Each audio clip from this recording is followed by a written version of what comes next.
Grabe nga talaga ang interview ni MJ Felipe sa mismong ngang parents ni Donnie Pangilinan na si Tito A at Mami Maricel.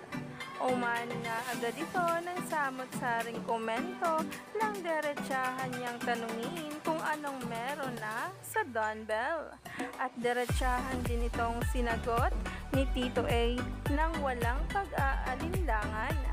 Narito nga mismo ang nasabing video, sabay-sabay nating tingnan at alamin at kiligin sa bawat na kanilang inamin sa interview na talaga nga namang nahimlay na ang mga bula. Ano ba yung meron sila today? Well, they respect each other. Okay. They support each other. Okay. I surprised the other day, they prayed for a fan who was sick together. Silang dalawa, pinagdasal nila yung fan nila. Well, I don't know if you call it a fan or a top supporter. Right. And wow, they took it upon themselves. Boss, say, can we pray for you? Right. Mga ganyan. Right.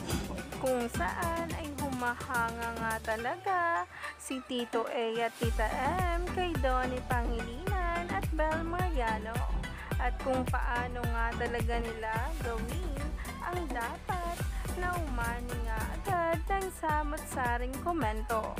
Himlay na naman ang mga puso ng mga bula dahil dito.